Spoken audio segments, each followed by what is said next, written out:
No, but we're also doing teach-ins in DC on Tuesday and New York City on Thursday. And this is a total shift in the conversation that's happening in a lot of progressive spaces, where there's so much division and so much infighting, and the Jewish community is feeling so marginalized, and it's harmful not just for our community, but for all the communities that we want to fight for. So I am just so honored and excited to be joined by these extraordinary panelists, and they'll all, of course, introduce themselves and tell you their stories. But first, I just want to open with Assemblymember Jesse Gabriel. I'm going to tell you a little bit about him. I am so excited that he's here. He represents the 45th Assembly District here in California. He was appointed to serve in the Assembly leadership as Assistant Majority Whip. And before joining the legislature, he worked as a constitutional rights and general litigation attorney, where he helped resolve complex business disputes and represented clients before the U.S. Supreme Court. Assemblymember Gabriel sued the Trump administration in 2 landmark lawsuits to protect young people known as Dreamers who were promised protection under the DACA program. Thank you for that on behalf of all of us. As of July 2018, more than 100,000 Dreamers have been able to renew their DACA status as a result of this litigation. That is extraordinary. Jesse also assisted Holocaust survivors, victims of domestic violence, and communities facing hate-motivated violence. In his political career, he has worked on legal and policy issues, including hate crimes prevention, gender pay equity, anti-discrimination legislation, and environmental policy. Assemblymember Gabriel's bio is so long and so impressive that we could spend the entire night talking about everything that he has done to advance progressive values here in America, but I really just think it's best to give him the floor, tell him how thrilled we are to have him joining us, and for his opening of this crucial conversation.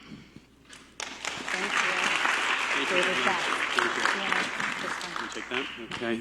Thank you so much, Amanda, for that warm introduction. As Amanda said, my name is Jesse Gabriel, and for the past 7 months have had the privilege of representing the West San Fernando Valley up in the state legislature, so I get to represent folks like Scott and Adele and some of the other people who are here with us this evening, including my rabbi and good friend, Rabbi Farkas. So thank you for letting me come to the other side of the hill. And with apologies, I'm gonna sneak out. I have to fly back up to Sacramento tomorrow morning, and I want to go and kiss my boys goodnight before they go to bed. So but I did want to be here because I had heard a lot about the work that Zioness was doing and feel so strongly about this moment in time that I wanted to add my voice to the beginning of the conversation. And so what I wanted to do is just tell you all a little bit about what's going on in Sacramento, just to give you a little bit of insight to help set the tone for thinking about this conversation and what I know will be the many conversations that flow from it. So in addition to being a member of the Progressive Caucus and in leadership in the legislature and the Assembly, we have 80 seats, 60 of which are controlled by Democrats, so we really have a very firm majority up there. In Sacramento, I'm also the vice chair of the California Legislative Jewish Caucus. And so we have a number of caucuses in the legislature: the African American Caucus, the Asian Pacific Islander Caucus, the LGBTQ Caucus, the Latino Caucus, and also a growing, and Women's Caucus, and also a growing Jewish Caucus. And I want you to know that for as much conversation as there is about Jews not being welcome in progressive spaces, and as much as we've all recoiled from what we've read about the Women's March, there's so much good stuff happening up in Sacramento. Our Jewish caucus has been at the center of the conversation, and I could go through, and if you name an issue that's important to progressives, whether it's criminal justice reform or the environment or gender equity or LGBTQ rights or the rights of immigrants, or housing and homelessness and poverty issues, members of the Jewish caucus have been at the center of those conversations and proposing some of the most important legislation that is protecting people and protecting the planet from the Trump administration and really living out our Jewish values through progressive public policy. And they have done that hand in hand with other communities that are under attack from the Trump administration. So if you are feeling, as you read all of this, that that things are really dire, I want you to promise that at the policy-making level in Sacramento, that is absolutely not the case. And we are doing this in a way where we are being present and proud of our Jewish values, proud of our support for Israel, proud of who we are and our history as a people. And I think that at this moment in time when folks are trying to push Jews out of progressive spaces, and that is an intentional thing, that our response is not to leave those spaces, but really to double down, and to double down on the work that we're trying to do, which we know is so consistent with our Jewish values, and to be really proud of who we are. and to be really proud of our heritage and proud of our traditions and proud of our people's history and proud of the work that we want to do arm in arm with other communities. And so we are looking for ways to work with other ethnic and religious communities in Sacramento and with other folks in progressive spaces to do the work that our country so desperately needs. And I'll give you an example. The first time that I spoke on the floor of the state legislature was about the administration's family separation policy. And I did it on behalf of the Jewish caucus, and I stood up and read some letters that had been written by a number of national Jewish organizations in very firm opposition to that policy, which we know is so inconsistent with our Jewish values. And to do that, not only for me to stand up and say this is antithetical to our values as Californians and as Americans, but we as Jews have strong objections to this policy. And that is the kind of work that we are going to continue to do to stand up for other communities, to stand up for our values as Democrats and progressives, and to just be proud of who we are as Jews. So I want to thank Amanda for organizing this event. I want to thank all of the panelists, not only for being here tonight, but for the work that you're doing on behalf of so many communities. And we're just going to go forward, and we're going to be proud of who we are, and we are not going to let people push us out of any space. We're going to go to the Women's March. We're going to talk about the issues that matter to all of us that are consistent with that march, and we're also going to be proud to be Jewish. And I look forward to doing that work with you. Thank you. Thank you very much.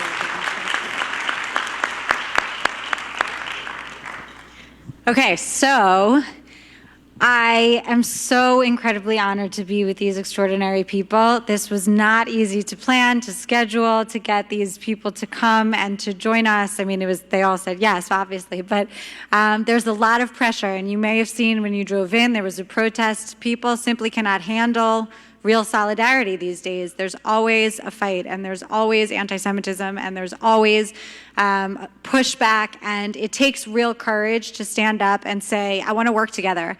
I want to drive the division out. I want to drive the anti-Semitism out, and I want to advance progressive policies for all of our communities. And these people are doing that every single day.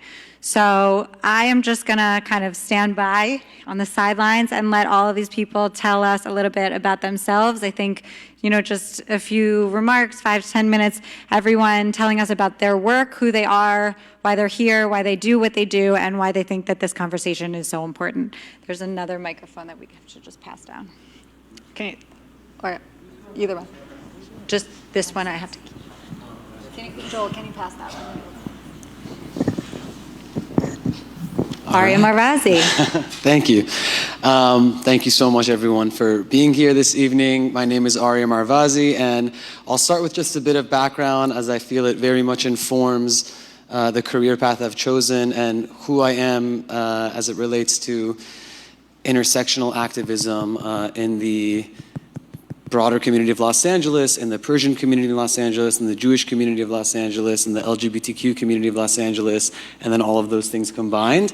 I was, born and raised in a loud and proud Persian Jewish family in the San Fernando Valley, in what we all affectionately call Tehrangeles.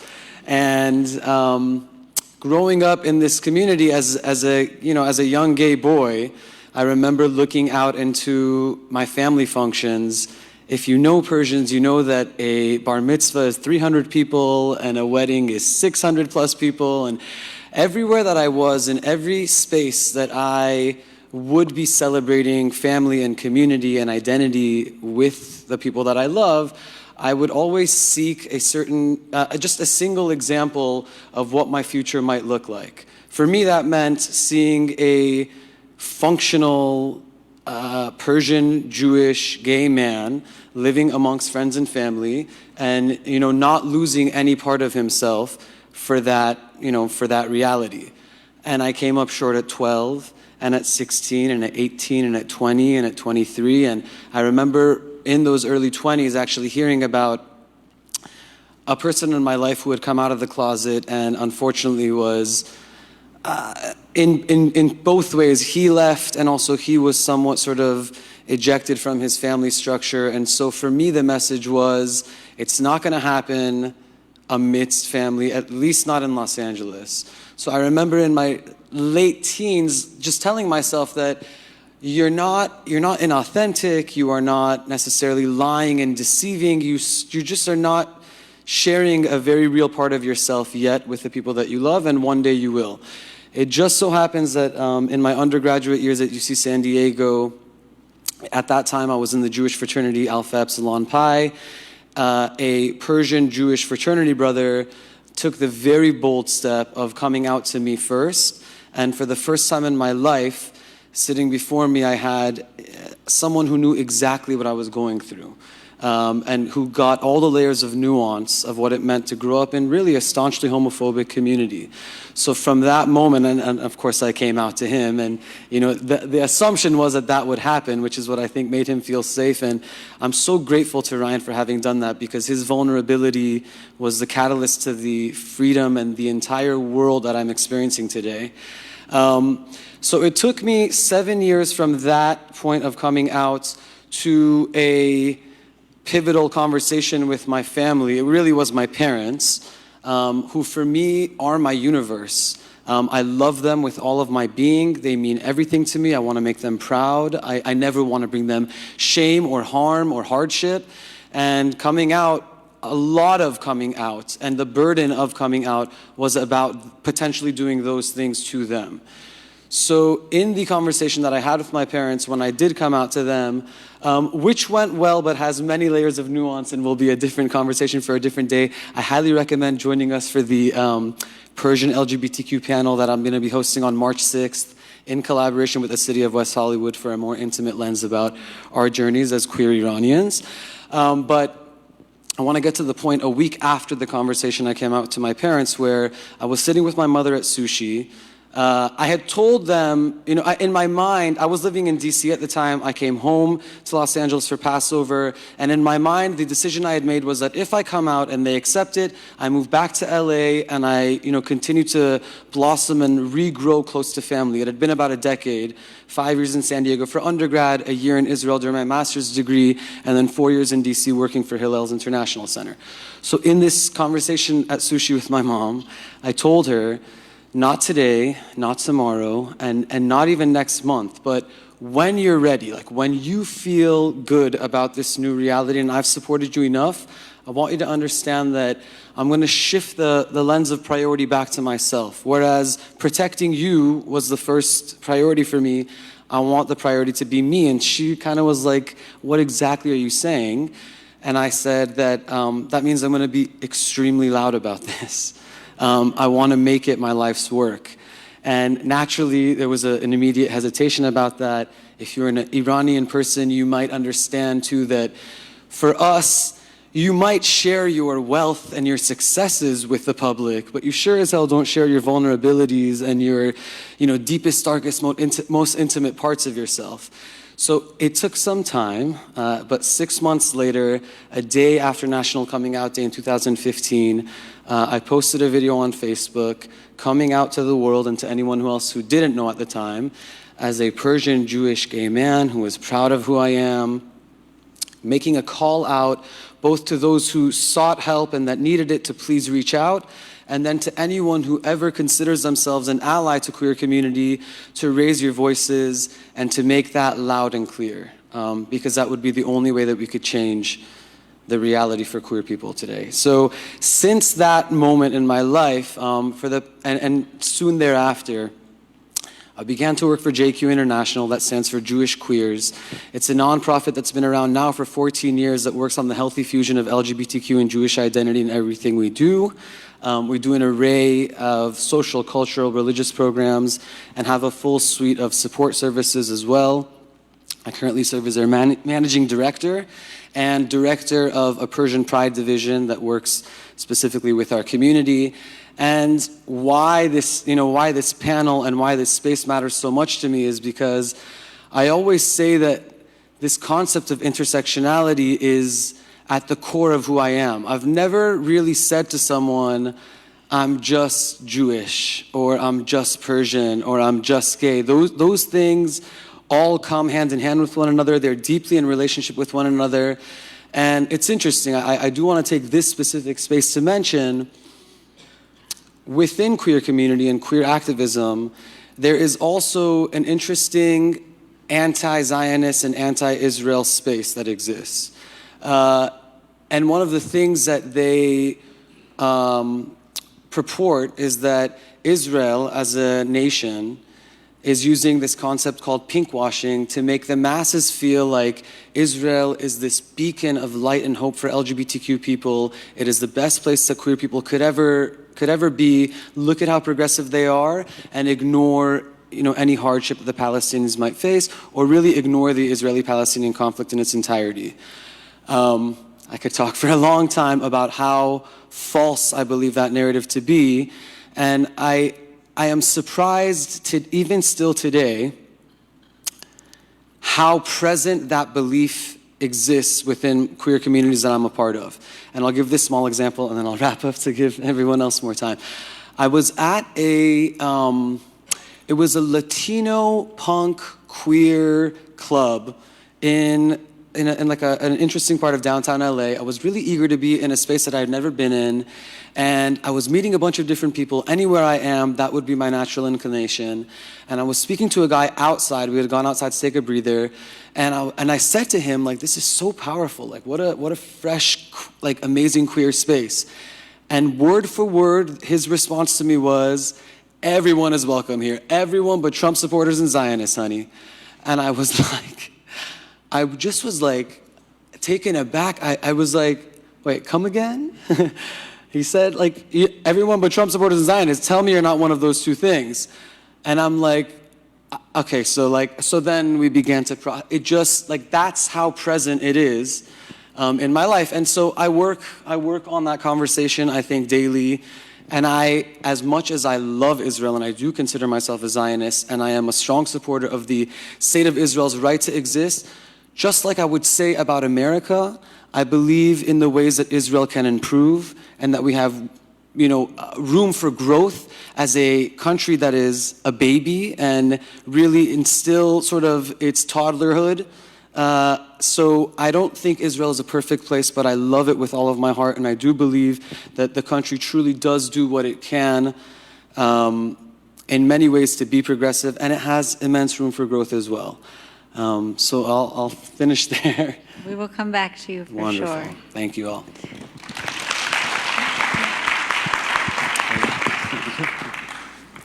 So good evening, everyone. My name is Reverend Eddie Anderson, and it took a lot for me to be here today. Thank you for being here. We are so grateful. And I'll say more about that because, as you can see, I am an African-American black man from the South. I'm from Atlanta originally. I pastor a church. I help one of the co-chairs of the California Poor People's Campaign. I am a very staunch advocate for Black Lives Matter and the movement for Black Lives. And so I got a lot of questions that said, Pastor Eddie, do you know where you're going? Pastor Eddie, do you understand what these people stand for? And my response was and is that my dear friend Rabbi Joel Simons invited me, and that I can show up in my integrity as a black man who supports the Black Lives Matter movement, who supports Angela Davis, Mark Lamont Hill, and liberation for all people, especially Palestinians, and still say that I can show up in solidarity and understand that we can build a tent that can wrestle with the hard questions. Because that's what solidarity is, after all.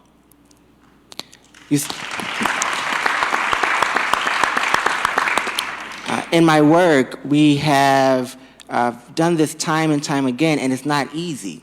And oftentimes, when we call ourselves progressives, and when I label myself a progressive, it means that I'm willing to have the hard conversation. And so, in my work, when police are killing black men and children in Los Angeles and there's no convictions, yes, I can show up at a protest and boldly declare that Black Lives Matter, and I can organize a trust talk between police and people who are homeless and say, until we face one another, we will get nowhere. When we do the Poor People's Campaign, and the work I've seen the Poor People's Campaign do across this country, and what we've done in California has pulled together people who are diametrically opposed on the political and ideological spectrum. people who are Democrats and Republicans, people who are Christian and other faiths, and we brought everyone together and we said that we have to work together in order to save the heart of America. Because otherwise we will give America a heart attack that we would never recover from. When we dig our heels in and when we say we can't listen to one another, we can't hear one another, then we build more walls and not bridges for understanding, for true progress for all of us. And so the work that I've done brought me here with Rabbi Joel and others who are known on this panel to say, let's have the hard conversation and let's show up. Because solidarity means when things get hard, you show up more. When things get tough, you begin to speak your truth. And so I look forward to the conversation we have tonight, and I speak on my behalf. I do the Poor People's Campaign. I'm not speaking on the Poor People's Campaign behalf or Black Lives Matter. I speak as a man of faith who believes that we must radically love one another, even despite our differences.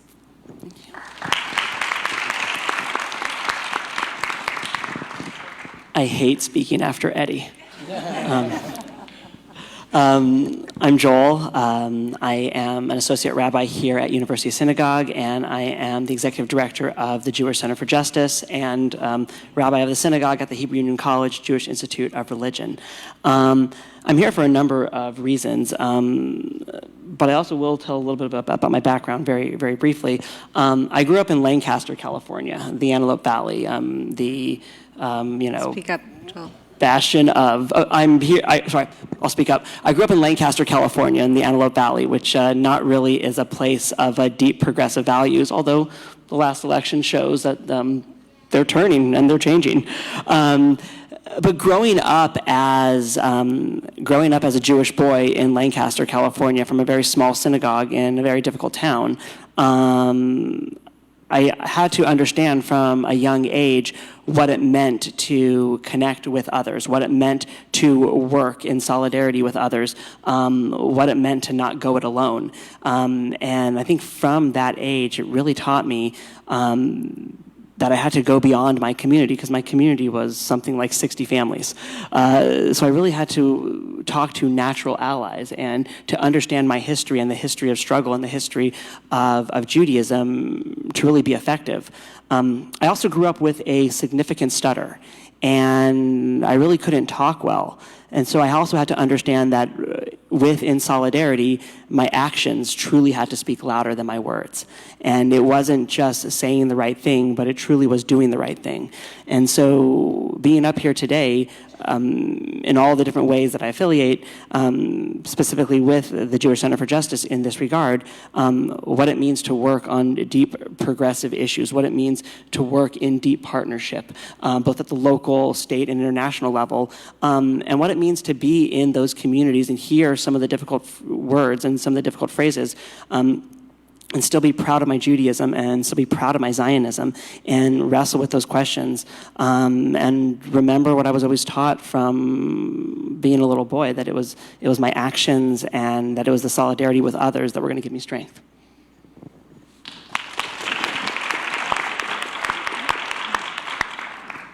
Okay, hi.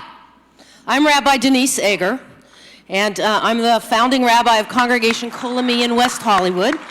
And I'm a longtime LGBTQ activist, among other things. And I'm the immediate past president of all the Reform Rabbis internationally, Central Conference of American Rabbis. So why are we here tonight? First, we want to thank Rabbi Morley Feinstein here, who's the senior rabbi here at University also, in addition, for his support of Zioness and of the support of this teach-in tonight. It's really important. And I brought us a moment to study together. Why are we here? We're here because at the women's marches, there's been an increasing anti-Semitic rhetoric that we've seen that often comes in the guise of anti-Zionism. And it's my contention in the work that I do that if you want to protest the policies of the state of Israel, that's one thing. But Zionism, when you say that you're an anti-Zionist, you are bordering on anti-Semitism. Because Zionism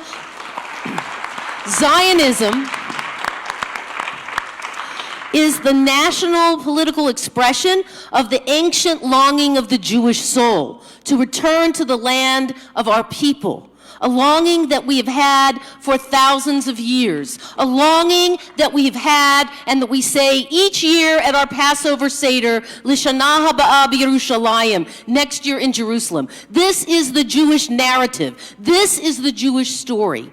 And we are a people who, because of anti-Semitism, that grew up in Europe, we decided we couldn't live anymore and began a political movement to reclaim our ancient territory, reclaim our ancient land. That is the story of the birth of modern Zionism. And so tonight, what we're going to do for just a few minutes is I want to take a look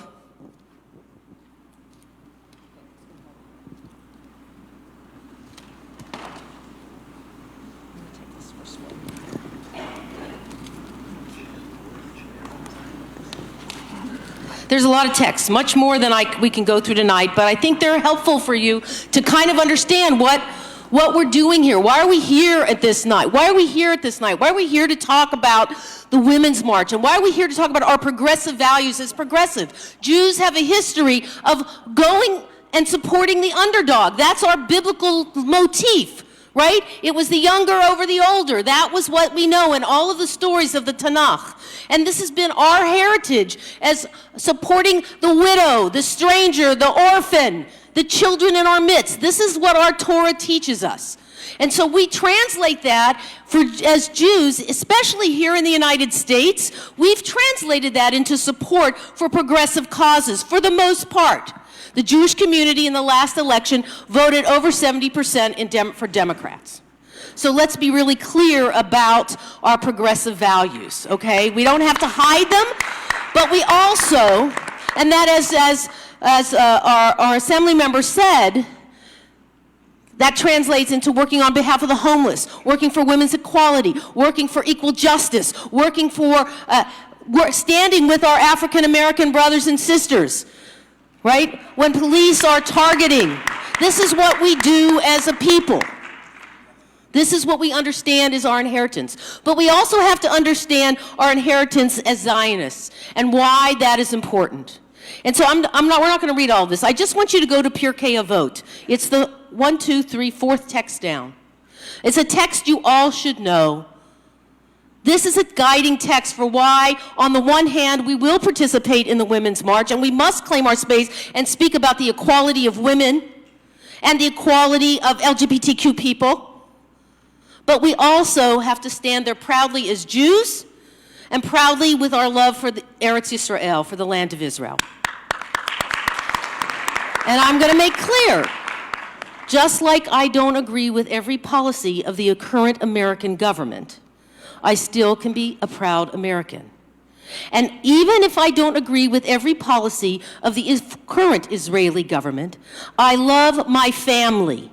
Israel is my family. If you are Jewish, whether you're a Jew by choice or Jew by birth, or you're Jewish adjacent, right? You're Jew adjacent. Maybe you're married to a Jew, you have Jews in your family. People of Israel, Am Yisrael, the people who live in Israel and the Jewish people worldwide, they are your family. And that is why I am pro-Israel, because that is my family, and I stand up for my family. No one's going to tell me I can't stand for my family. So if you look at Rabbi Hillel used to say, if I am not for me, who will be for me? And when I am for myself alone, what am I? And if not now, when? I know you've all heard this before, but this has to be part of our literally marching orders. We cannot let those who say Zionism is racism, because that is what those protesters are out there telling you. That was something promulgated at the United Nations in the 70s, a resolution that was passed. And there's a really interesting text in here.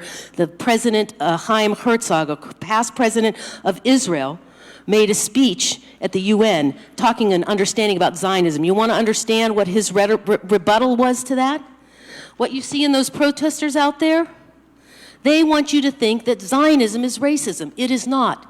It is, if I am not for myself, who will be for me? I stand for the realization of the Jewish dream, the Jewish longing to return to our land, which we made real in history in 1948 with the blessing of the world.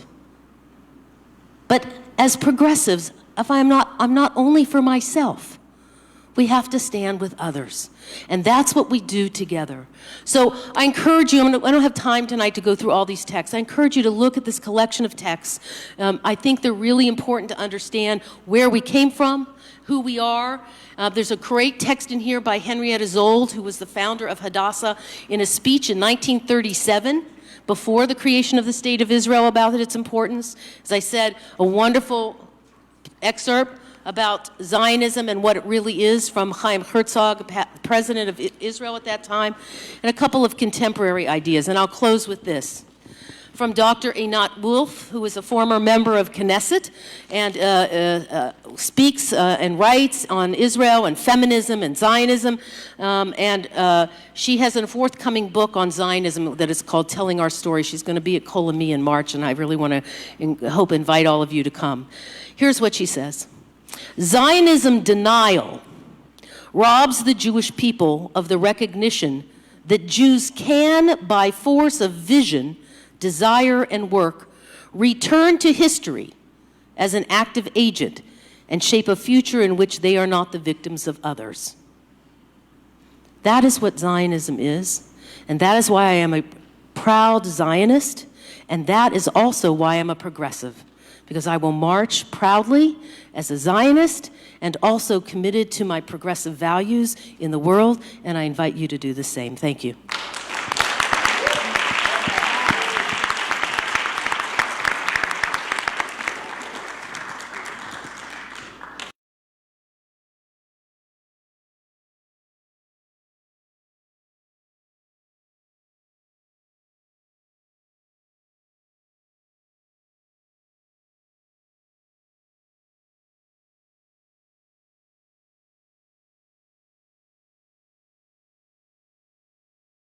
Decided to organize Women's March Los Angeles because I thought that I would be missed.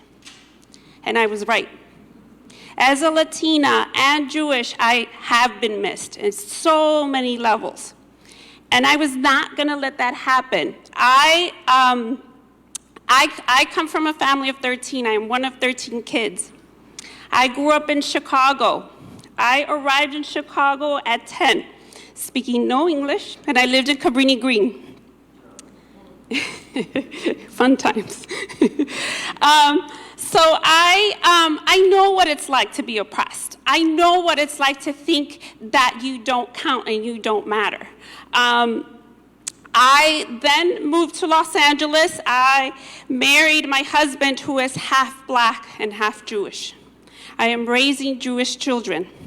My dad's response to me was like, could you have picked the most oppressed people?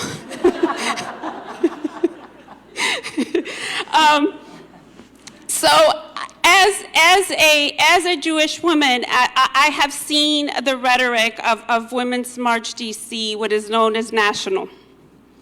And I apologize to everyone and my children, because they have asked me, Mom, why do you still organize if they're anti-Semitic? My 9-year-old knows what anti-Semitic means, right? And so for me, I said, I can either step back and say this is too uncomfortable, and I'm going to take a seat, or I can confront it. And I can continue to speak about who I am as an activist, and who I am as a mother, who I am as a leader, because tough conversations need to continue. When you say that this was tough today, I received probably about 100 voicemails of what am I doing. I received probably about 1,500 emails on who do I stand with and what do I stand for. I stand for human rights. Period. So I'm going to leave it there. I'm happy to answer questions after this because I'm sure there's a lot of questions regarding Women's March.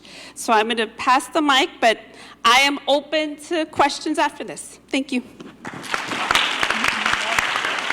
I just want to really quickly thank you again, Emiliana. It is so amazing to have you, and you are a real leader, and that's what the feminist movement needs, so thank you.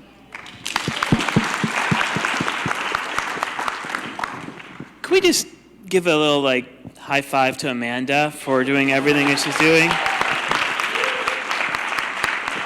I guess we're standing now. I can't. Thank you, Denise. I mean, amazing, amazing. I'm Noah Farkas. I'm 14.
And has taken me back here to Los Angeles, where I was a co-organizer of the largest housing coalition in LA County history that passed H and HHH and the linkage fee and a number of other things that are trying to combat homelessness, that we won about $1 billion a year for the next 10 years to help the most vulnerable people in our county.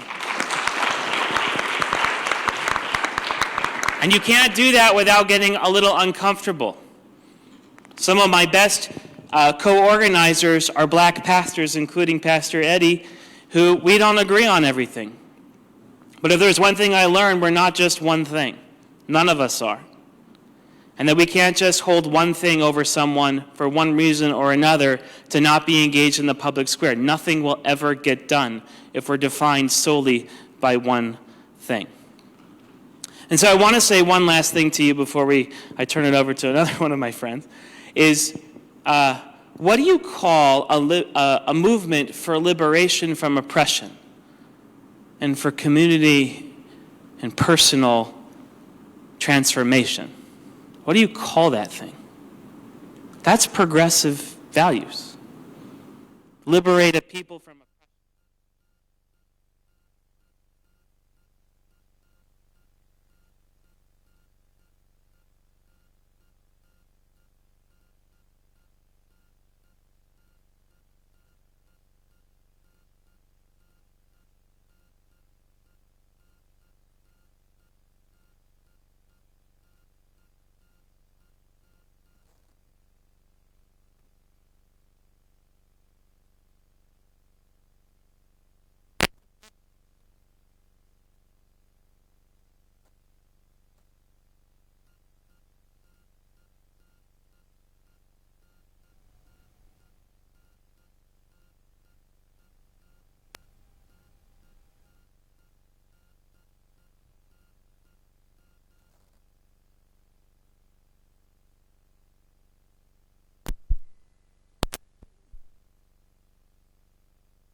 all probably know this, but we're not faring too well. In fact,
incidents such as the Tree of Life Synagogue.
The controlling and manipulation of Jews.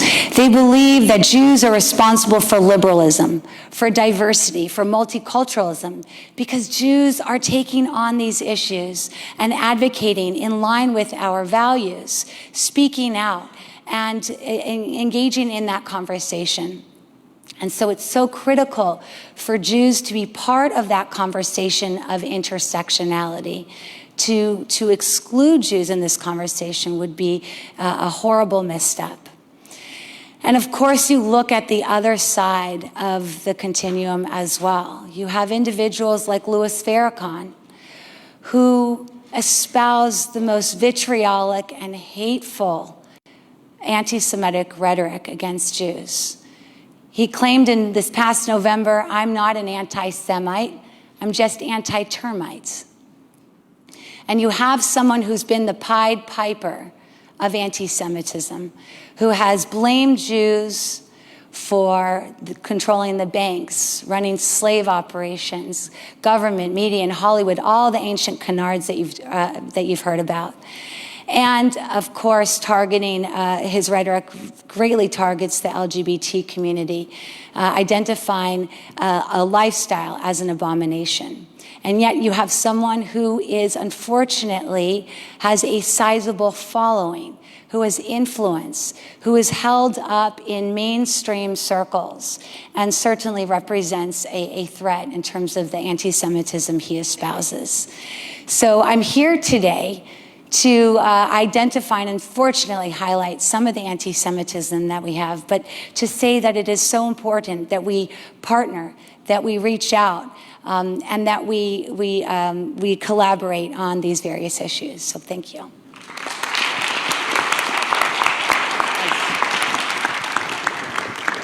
So I'm going to pose a couple of questions, and everyone can answer, doesn't have to answer, and then we're going to open it up, and I hope, and I'm sure that you all have questions too. So first, a really important part of this conversation is that, of course, with allies, we want to be clear on what we need, which is solidarity and support. But we also want to provide solidarity and support, and Noah talked about that, and Denise talked about that. It is part of our identities as Jews, as Zionists, and as progressives that we want to be there for other communities. And that's why the anti-Semitism in a lot of progressive spaces has been so difficult for us.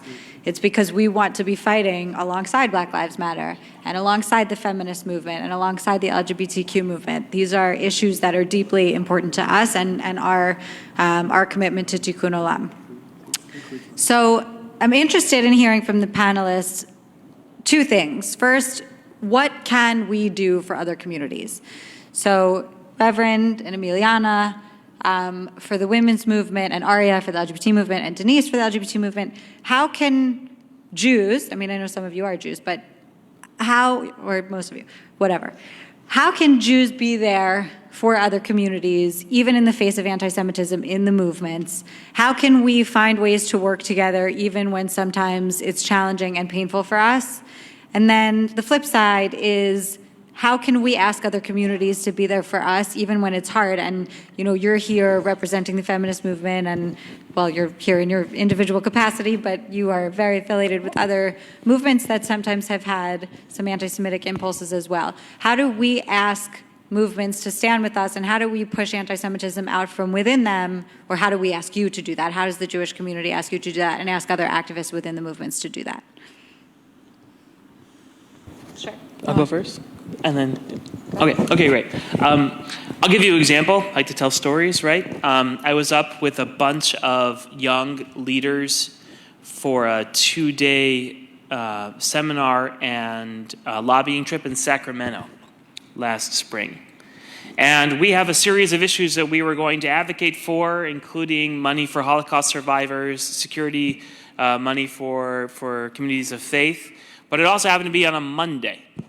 And the Poor People's Campaign was running Moral Mondays. And I knew that my first legislative meeting wasn't until the afternoon, and so I brought a few of the leaders with me, and we went, and I heard Pastor Eddie teach on the steps of the Capitol. And we walked with him for a while. Couldn't stay until you got arrested, Eddie. I had to go to my meeting, but I knew it was coming. And the point is I think what I learned from that is the number one thing is to show up. And to be in their space. And to be, because those spaces are all of our spaces. When Occupy Wall Street was around and they were camping out in front of City Hall, I went down there for a night and spent a whole night with the folks and just went to the library there, right? The Occupy library they had running, went to sessions, went to the general session. And because if we don't show up in those spaces, how can we ever expect them to show up for the things we care about? That's what democracy is about. That's what community is about. And so the number one thing I think that's most important is presence, is showing up for each other.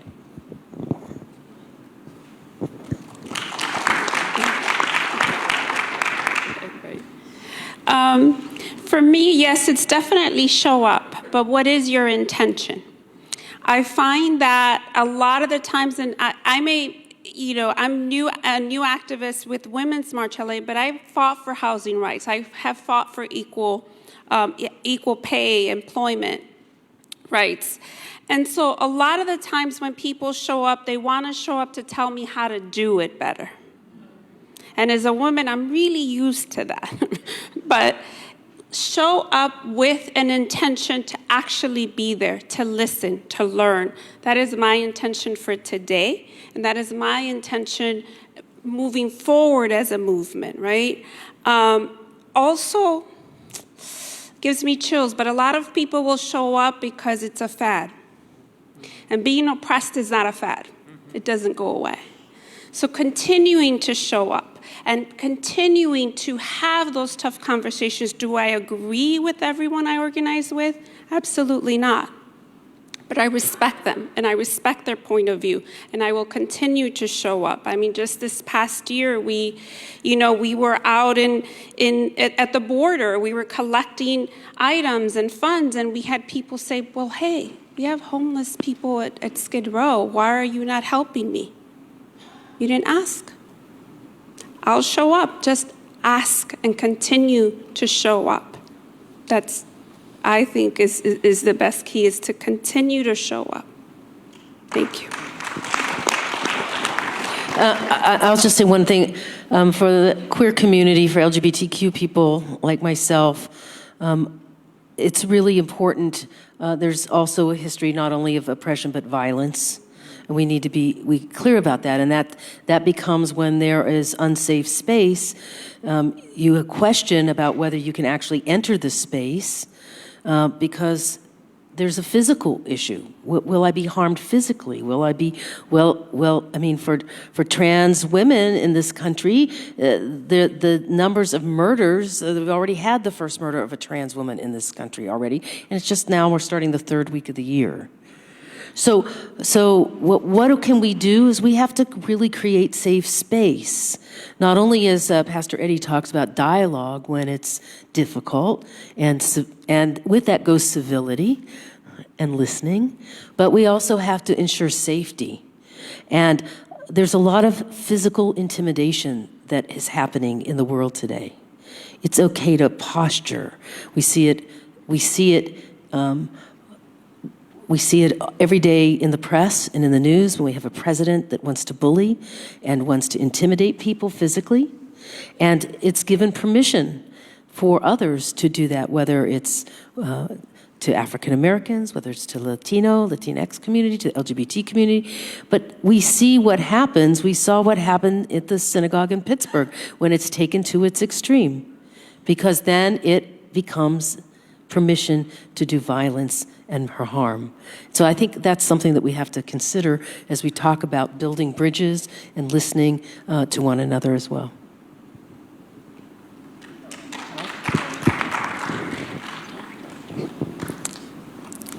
Yeah, so Noah, showing up is important, and I think when you show up,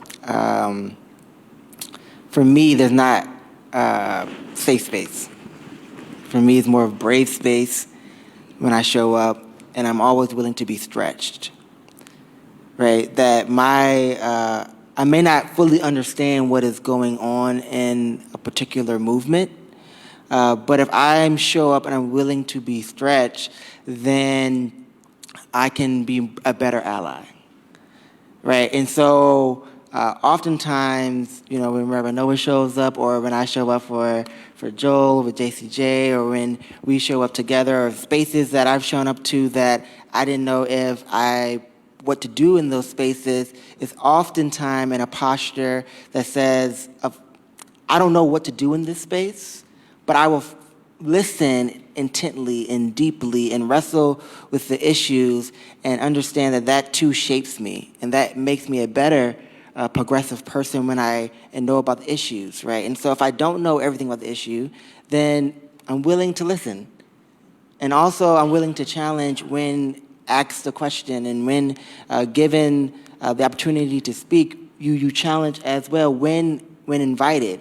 And I think that's the way that you build real relationship, because at the end of the day, that's what it goes back to. If when Rabbi Joel is with me, or Rabbi Noah is helping me with homelessness, I know that regardless of what side of the fence I land on, at the end of the day, I need to go and have coffee. And that sounds maybe a little coy, but that coffee is important because it says we come back to the relationship. Because if we don't have strong relationships, then we do show up for a fad. We show up when the moment is hot. We show up when the issue is popular. We don't show up when people are alone, sleeping on the street at night, and it's raining, because it's no longer the issue of the day or the media story. And I think true progressive and true solidarity and allyship means you show up even when no one else does. And so when me and Rabbi Joe was on another panel and was talking about the people who were shot in Charlottesville, South Carolina, right? When Mother Emanuel Church was shot up. We said, you have to show up, right? It may not be your space, but you have to show up. When the greatest thing that I learned from Rabbi Joel and other rabbis in LA is that when we did a visual for Black Lives Matter, and it was a room full of Black people who are mourning and in deep pain, in the back of the room, I saw some rabbis, and then my friends from Hebrew Union College, HUC, came and they sung a song not knowing, and we had previous conversation. They said, I don't know what you want me to do, Pastor Eddie, what should I do? And I said, sing a song for healing. Sing the prayer for healing. And no one in the room may know exactly what is going on, but you being here and being authentic in who you are and showing up will do a lot of healing. And that has built long-lasting friendships, which means that we can have long dialogues and work through hard issues, so that when there's an issue and you don't understand, what is all this on the far left that you are talking about? Do you not like me? Do not understand each other? Then we can have that conversation, because if people don't feel comfortable having that conversation, then we will stay echoed even on our own progressive sides. And we would never actually get anything done. So show up, be willing to listen, and when invited to speak, please be authentic in who you are. Joel, now I get to feel what it feels like to speak after him. I think I have much to learn from the panelists to my left and my right, because I can be honest that I struggle a lot with the driving force of my life being the pursuit of equality and justice. Racial justice, religious justice, queer justice, socioeconomic justice, what you could do over the course of a lifetime to improve each of those arenas and to give of yourself valuably to each of those arenas is endless. And it could truly overwhelm a person to consider, like, how do I step up and be there for all of the spaces that I think merit my attention, my financial support, my physical, mental, emotional support. So that's a personal reflection of mine. In the queer space, one of the things that I've begun to say, and that I really do believe in my heart, is that, and it's been said before, is that allyship is different than support. And this is the way that I, sort of break that down. When the president says, we're going to ban trans people from the military, a supporter says, that's terrible. I can't believe it. That is absolutely horrendous.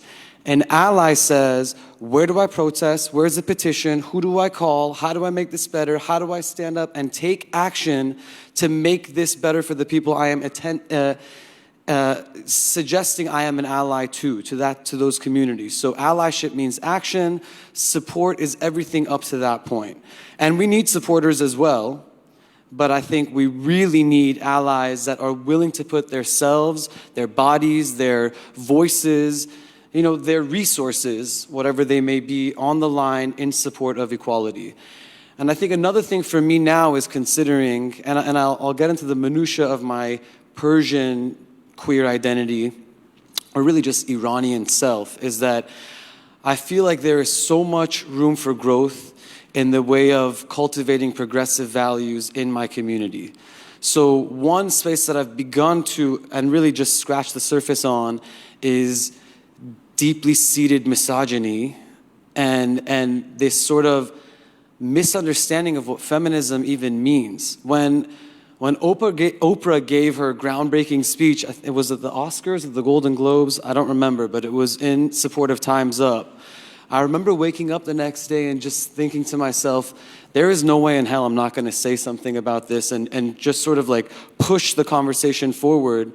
And so what I did was, I guess just because by virtue of what I know, was make a Facebook video and just talk about it and begin to say some things directed, really it was to men, but it was also in my mind directed to the people who know me and the people who are my Facebook friends, which are Persian men, about what it means to be a feminist, about what it means to stand up for women, and to try and be the best version of a true ally to other communities as possible. And similarly, I should say, especially on a Zioness panel, one of the areas that I have room for growth in and that I I would seek your input on this, and also just I should be doing more work in this space, is I believe, as much as I am a Zionist, that in my heart I am also pro-Palestinian. I believe in the rights and the livelihood and the futures of Palestinian people, and I love them much like I love my own Jewish brothers and sisters.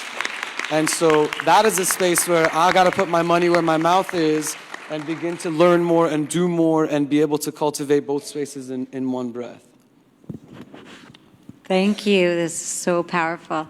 Okay, so one more. I'm going to take the liberty of one more question, then I swear we're going to open it up. But this is an important one. And so first I'm going to ask whoever wants to take it to define intersectionality.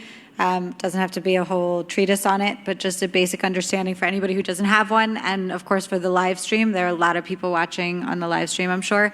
So first, just a general understanding of what intersectionality is. It's such a buzzword in progressive spaces. It's a debate that I have with friends in the progressive world and of course not in the progressive world about whether intersectionality works. Can it work? It obviously needs improvement. Obviously, people are feeling marginalized in intersectional spaces, the Jewish community being the prime example. If it can work, how do we make it better?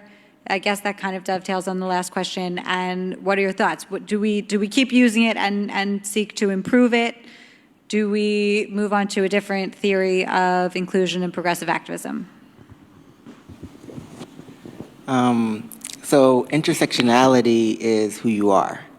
So Audre Lorde, when she used the term initially, was basically saying, I don't get to pick if I'm black and queer today, right? That's who I am, right? And so all of us have some levels of intersectionality. As we know, Rabbi Noah said earlier, we're not just one thing, right? And so for me, my intersectionality is I'm a black man, right, and a Christian, right, and I'm middle class because I have multiple degrees, right? These are all things that make me intersectional, and all those things come with me when I walk into the room.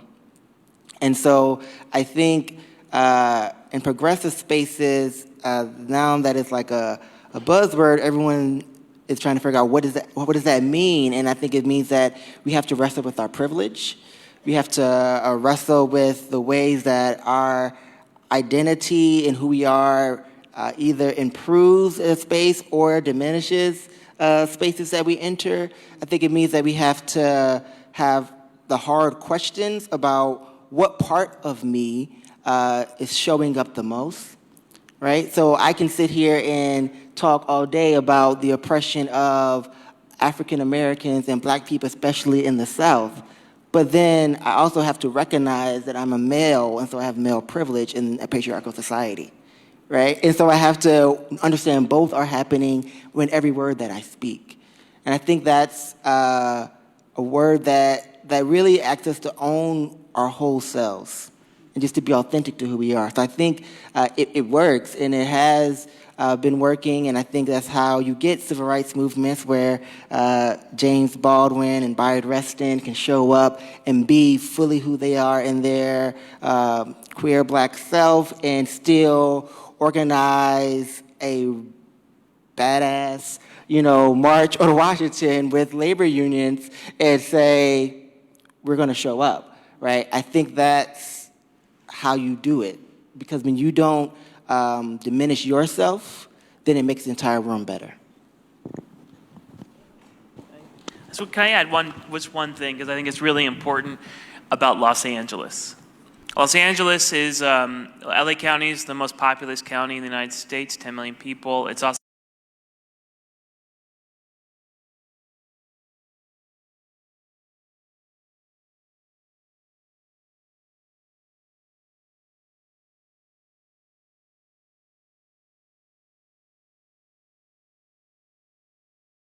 the face of the city was Mayor Tom Bradley, who knew what white Christian supremacy looked like and took it on by creating a coalition of African Americans, blacks, Jews, Latinos, and Koreans, and changed how we govern this city.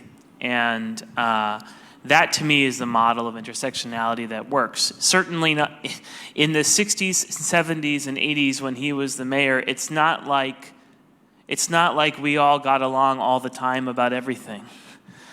But we knew what needed to get done to move the ball forward. And to me, intersectionality is really about understanding what brings you pain and what brings me pain, and understanding your vulnerabilities and understanding my vulnerabilities, and that there are many chapters to a life, and chapter 1 might be about Black Lives Matter, and chapter 2 might be about Zionism and anti-Semitism, and chapter 3 might be about LGBTQ issues or Latina issues or Latino issues, and that, that's what's great about time, is that it allows all of us to have a chance in the same book. And I think that's really the key to understanding. And that LA is the model.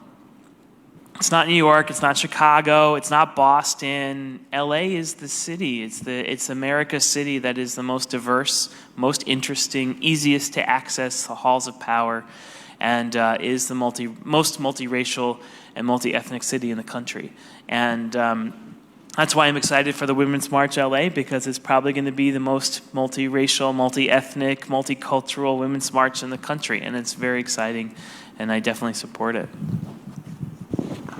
I want to say something real quickly. I want to lift up the memory of Jonathan Gold, who passed away this summer, and he was often referred to as a food critic, but first and foremost, he was a writer who happened to write about food. But he was a cultural anthropologist. And I think, more than just showing up for the big moments, I think what Jonathan Gold taught the county, not just the city, but Jonathan Gold taught the county, and I think what he taught the world, was that one of the basic things that we are privileged to do is that eat. And to drive 30 miles outside of your comfort zone on a Tuesday night, which could take you 5 hours sometimes here in this county, and to get to know the other, not through protest and not through policy, but through cultural understanding. And I didn't understand that until he passed away this summer. That I think, I'll just be honest, for myself, right, showing up is all about politics and policy and the social movement. And I think we can learn a whole lot that it's more than just about showing up in the social movement, but rather it's about having a true desire to understand not just the other, to understand our neighbors. I wanted to lift up his spirit, because as we talk about this, and as I'm glad you mentioned, this amazing county that we live in, there's so much more that we can do to truly understand one another outside of the realm of policy, which is so hard for me to say, because all I like to do is live in the world of policy. But I think we can learn a lot from his writings and his teaching.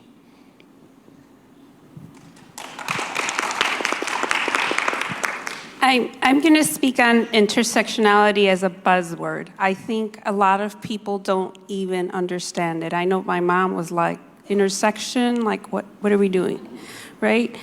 But do we understand empathy? Can you empathize with a Black man probably being shot because he's driving? Can you understand a Latino immigrant? Can you understand the Zionist movement? It is empathy and where we intersect and how we show up and continue to show up. That's intersectionality. And LA, you're right, is at the core. I mean, LA's Women's March has been the most diverse march across the nation. Aside from being the largest, it has to do with we all try and get along. We may have our issues, but we still show up for one another when we are needed. And now, more than ever, we are needed.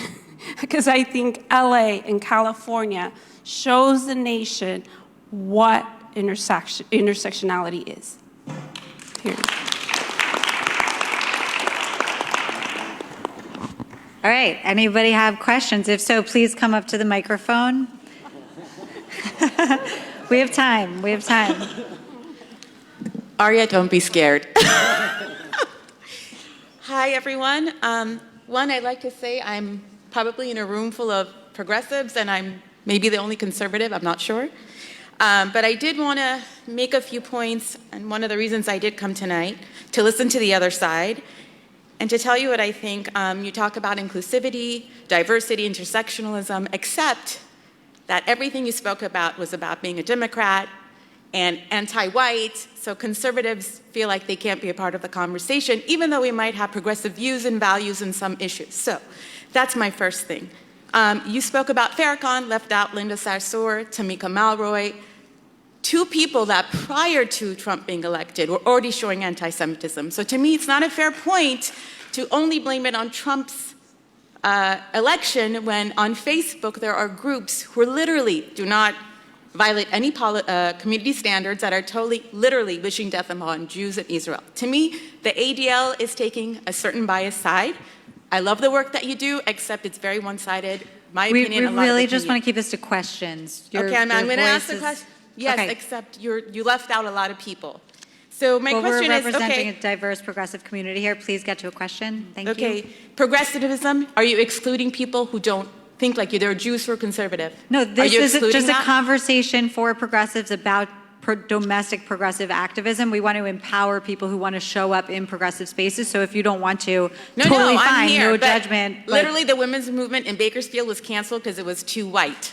You're not addressing any of that, but you're talking about being inclusive. You're not being inclusive. Okay, do you have a question? Why aren't you inclusive to everyone else? Okay, thank you. Next, please. So you're not going to answer. We are here representing the communities that we're representing. If there are issues in terms of inclusivity that you want to address. I live in Los Angeles as a Persian Jew. I think I should be included in the conversation. Other than that, then this is not inclusive. Are you speaking on inclusive to Women's March? Anything. I'm also a You're woman. absolutely invited. You're absolutely. I would show up regardless. I don't need an invitation. Yes, thank you. But are you saying conservatives can also show up, or is it? Absolutely, absolutely. I have 3 sisters that are conservative. My mom is conservative. Absolutely. Okay. Thank you for answering. First, I'd like to say thank you that this is happening, that you've all come. This is the first time I've actually ever crossed a picket line. So that was strange, driving in. My question has to do, on the back of your 2 questions. The first one, how do we show up? What happens when we show up and we're asked to leave? We are not welcome. I'm here to be an ally. I'm here to support you, to empathize, and I am asked to leave. Very much as, if you're not a Trump supporter or a Zionist, I am a Zionist. I'm also a Zionist, but there have been spaces where I have been asked to leave. So the second part of the same question is intersectionality. You all gave this very rosy, positive spin on it. The intersectionality that I was introduced to was when in Black Lives Matter, which I wholeheartedly want to support and do support, that people of color are being hunted down, it feels like, by certain police, whatever. Anyway, not going to go there, but Black Lives Matter, the intersection between, if you believe in Black Lives Matter, you automatically, because it intersects, you only care about Palestinian causes. And the way it was explained to me, and perhaps it was erroneous, but that I could not support it as a Jewish Zionist, because if you believed in Black Lives Matter, it intersected and automatically you believed. They were telling me what I believe, and you cannot show up. So again, disinvited, asked to leave this space. I'd like to hear not how to show up, but how to respond if I'm asked to leave or I am not either emotionally or physically safe in that space. I'm just going to start, and it's obviously a really important question. I'm going to start, and I really want all of you to jump in, but the circumstances that you're describing are exactly why Zioness exists. Because people like us have been pushed out of these spaces. It has been hurtful, it's been damaging, it makes us feel unwelcome, it makes us feel politically homeless and silent, and it makes us unable to be allies and activists for the communities that we want to fight for. It is a huge problem. And we built this movement precisely to give a community to people who want to show up and don't feel safe and don't feel like they have people that they can show up with where they can stand proudly with all of their authentic selves. That's what this is all about. So I hope that you will march with Zioness. I hope that you will come to Zioness events in the future. I'm so happy you're here now. I hope that everyone else who feels that way will join us because we need to have a space. Our seats at the table have been taken away from us, and if we can't retake our seats, we will build a new table, and we will include the real allies here, the real people who are really committed to solidarity all across the country. There are many, and they want to include us, and it's a two-way street. We have to show up, they have to include us. You're totally right. So.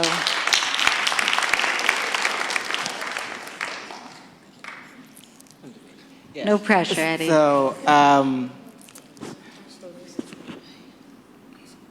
would say when you go to a Black Lives Matter space, then you have to go in knowing that this is a space created for and by Black people, right? And so if you go to a Black Lives Matter space, you will see a couple of things. One is Black Lives Matter, I do not speak for all of Black Lives Matter. I am not Black Lives Matter. Let me just say that. I speak for myself. Just want to make sure that's clear. But if you go to a Black Lives Matter space, you will notice a couple of things, right? If you walk in, even if you're a Black person, they say if you have not been to more than 3 Black Lives Matter meetings, then go to this room. If you are a Latino, go to this room. If you are white, then go to White People Black Lives room, right? Why do you do that, right? Because they believe, Black Lives Matter believes in the self-determination of Black people to make their own decisions around how they show up in the world, right? When someone asks you to leave a space, I think the question has to be, why am I asked to leave? And then what does it mean? Can I hold both? So when my brother here says that he's a Zionist and then also cares deeply about the human rights of Palestinians, I think what the misinformation or understanding that the conversation needs to be had is one of the reasons why my phone blew up all week was because when you hear the word Zionist, the word in the Black community has been associated with the extremists on the far right, which means that you have we don't understand, can you support Palestine and be a Zionist? That's the question. Yeah. We don't know, right? Yes. Right. Yeah, so the question is, how does that live itself out, right? And so because we haven't had these conversations, so like when Angela Davis gives a beautiful understanding of like, okay, I'm disinvited, but I'm not anti-Semitic, I believe in this and this is what I think it is, she's expressing a point of view that says, we need to have a conversation, right? And that's one reason why I was glad to come, and I told Rabbi Joel that I'm glad to come because oftentimes we haven't had the conversation. And then you also walk into a room and you realize that Blacks and Jews, while we have been working together for many of a long list of allyship, there is much hurt also related to that relationship, right? And so it is very multifaceted when someone asks you to leave. And so if people have created a space and created the rules and regulations, then it's ask the question. So I would suggest if you go to Black Lives Matter space and they ask you to leave, then say, is there someone from White People Black Lives here that I can talk to about my opinions and issues, and then go from there, right? And then enter the conversation in that way. Because I think until we can have conversations and understand the nuance, then we automatically assume that we are the enemy. And if you are the enemy, then we don't want anyone in. So just like with the Black Lives Matter space, they say if you're a politician or a police officer, you're not allowed here. Why is protecting the space, right? In a different arena, there's a different conversation that can happen. But in this arena, that's not the conversation that's happening. And so we have to know what spaces we're entering, what are the ramifications, what are the philosophies behind them, and then what is the best way for me to show up in that space. Thank you. I'm going to say one more thing.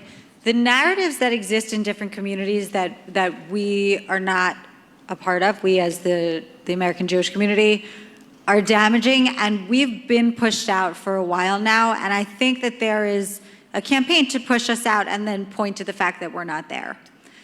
And a lot of the conversations that exist in these spaces are really complex and really hard to navigate and to challenge. So for example, I think one of the issues with the Black Lives Matter platform, the adoption of the BDS language, is that our community wasn't really part of the conversation, and that's because there's been a misinformation campaign called Deadly Exchange. I don't know if people are familiar with it, but it targeted ADL for law enforcement activities, training American police officers in Israel for counterterror activities. Obviously, Israel, unfortunately, has more experience than any country in the world in counterterror training. The narrative under the Deadly Exchange campaign is that the training in Israel is teaching American police officers to shoot and kill in communities of color. It is a reincarnation of the most vile blood libels against the Jewish community. It is blaming Jews for the death of young black men in America, and it is horrific. And there isn't really a good way to explain this in a soundbite to people who want to talk about how painful it's been for our community that we don't feel welcome standing with Black Lives Matter. And that's why we have to show up even when it's hard for our community, because if we're not having the complex conversations, they will be perpetuated in the wrong direction. So even when it's hard, we have to show up. And again, that's what Zioness is about, because we haven't felt safe and we haven't felt comfortable, and we've been staying home and the situation is getting worse and we're not talking to each other. And that's why when Eddie got all this pushback this week, I feel so extraordinarily grateful that he had the courage to show up anyway and start a conversation. Well, I know you've been having it. It's not the start, it's a continuation of conversations that he's been having with the rabbis here, and I know beyond that. But what we are hoping to do at Zioness is take this conversation and take the conversations that people like Eddie are having everywhere and do it on a much bigger scale. And I hope that in the future we'll be able to have these teach-ins, and there will be all kinds of communities of color joining us. And I hope that at Black Lives Matter meetings we are joining them, because we need a critical mass to advance the policies that we care about in this country. And that means every committed activist towards those goals needs to show up, and we need to stand arm in arm, and we need to push forward together.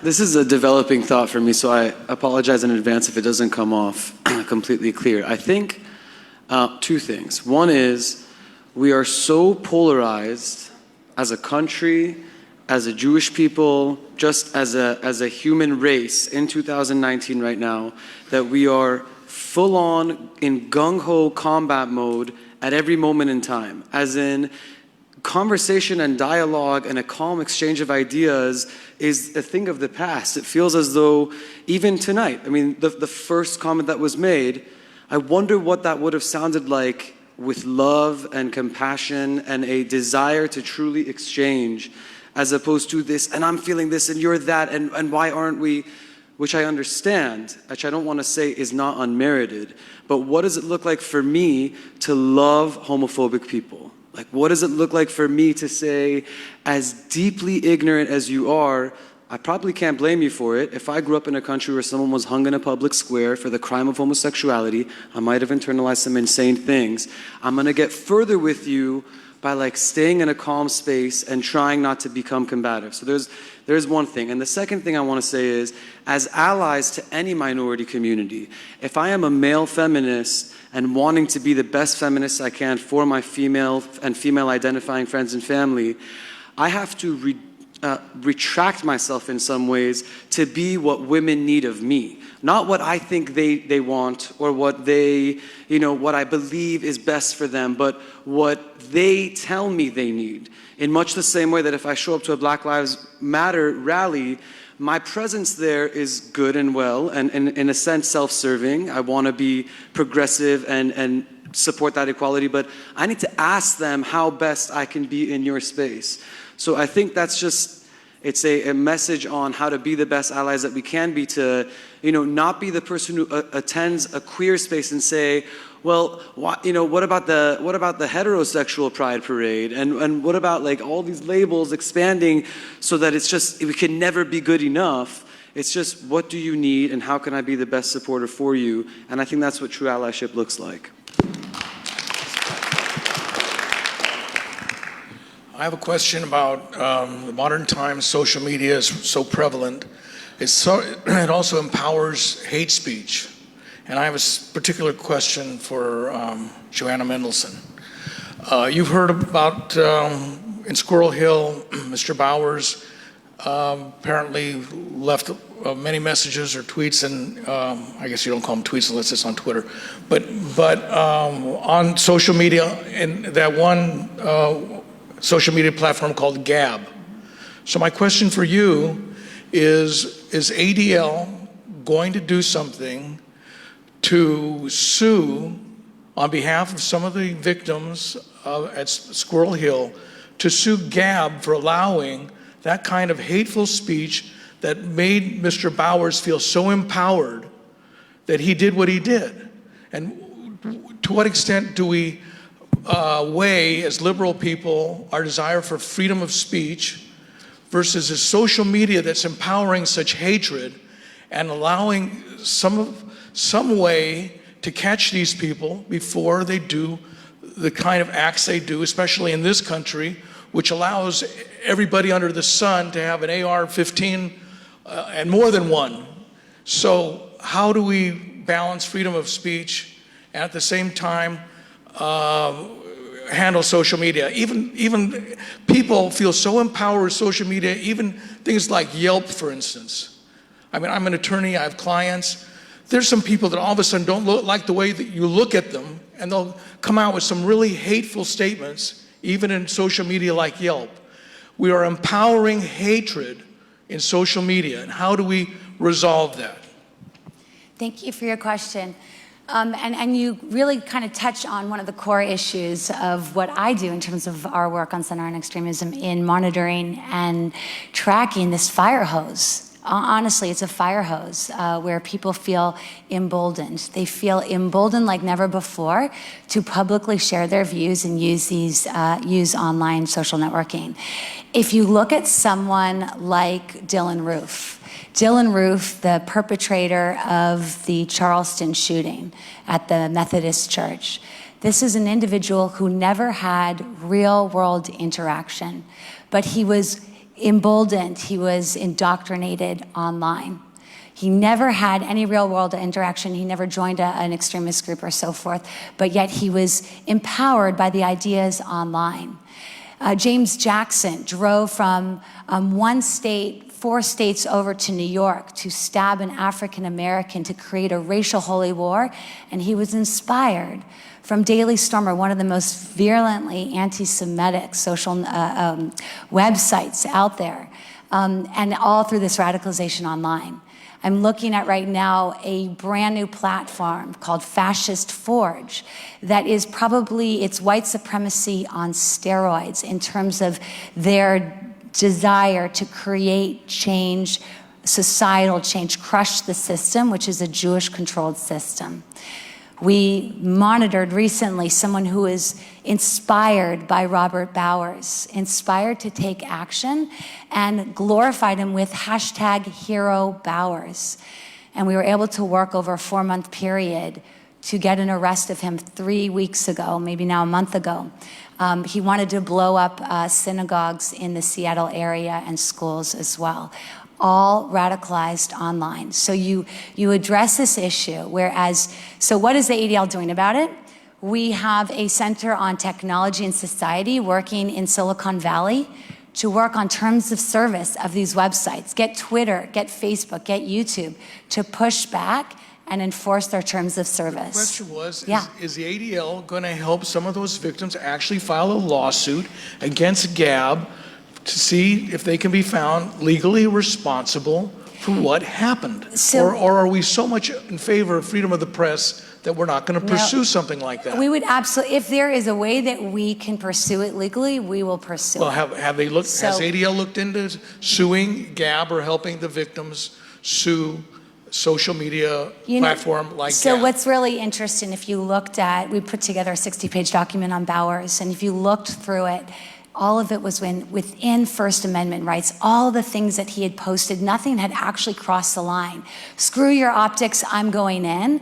Again, that was not actionable. And so maybe we need it. Now that social media is kind of new, isn't it? It's just been really promoted in the last 10 or 15 years. There's actually So maybe we precedent. need to look at what you think has not crossed the line to a different way of looking at where the line is, and maybe a lawsuit by ADL We would love against to partner Gab with you, may bring up the question is, where is the line? Great. Because the line might be a lot different in the last 10 or 15 years when people are so empowered by social media than we ever thought of before. There when we had have been Skokie- lawsuits. There have been lawsuits against Facebook and Twitter by an organization called Sharat Hadin in Israel on behalf of terror victims. They have failed. They have been thrown out. So there are terror organizations that are actively recruiting and attempting to initiate terror attacks on social media. Federal courts have thrown the cases out. So that's not up to Joanna. It's up to the courts. It's just that's where the precedent is right now. What's that? But it was one thing. It was one. Let's. I'm sorry. Let's get back to the progressive activism component of this conversation, which is the point of it. And happy to talk to you later. Why don't we connect afterwards? Well, okay, if you want to go back to Zionism, let me just say one more thing. No, let's move on. We really don't have a lot of time, and we really want to get to the... George Soros, okay? Because like 3 days before Squirrel Hill, or the day before Squirrel Hill, the President of the United States made mention of George Soros and immigration. He said, well, maybe George Soros is sponsoring what was happening south of the border, talking about immigration. And so Zionism and George Soros and and then, I want to ask, what about this issue about George Soros and anti-Semitism and Zionism? The quick summary, check out our website. We have a full backgrounder on George Soros and the details of the conspiracy, the nefarious conspiracy. Not all of it is anti-Semitic, but unfortunately there is a very, very sizable conspiracy associated with George Soros that we've identified. So check out our website. There's a great blog and backgrounder on that. Sure. Thanks. Hi, my name is Karen Seitman. I am fourth generation Los Angeles, been around this town for a very long time, left for 10 years, came back, did a lot of activist work before and after. My question, Emiliana, is actually for you. My wife and I have been talking since last year about some of the speakers, actually, who were at the march. And as Denise mentioned earlier, when we don't feel that our space is safe, we're not going to go. And I would like to know, I'm also a lawyer, so I'm very sensitive to First Amendment rights. But I would like to know what's going to happen this year at the march in terms of speakers, and how are we going to make sure that the messages are not those that push people out, make them feel uncomfortable, etc. All right. So we, from day one, have vetted speakers. We go through a program. We talk about, our unity principles. We talk about what we stand for. And we usually ask for our speakers to submit their 1 to 2 minute speech, which sometimes goes 30 minutes. But we do vet it. However, what sometimes happens, and we are working on it for this year specifically as well, is that we do let groups go up. So for example, I will say that I want my group to come up with me and I am the speaker, and someone hands the microphone to someone that is not scheduled to speak, which has happened.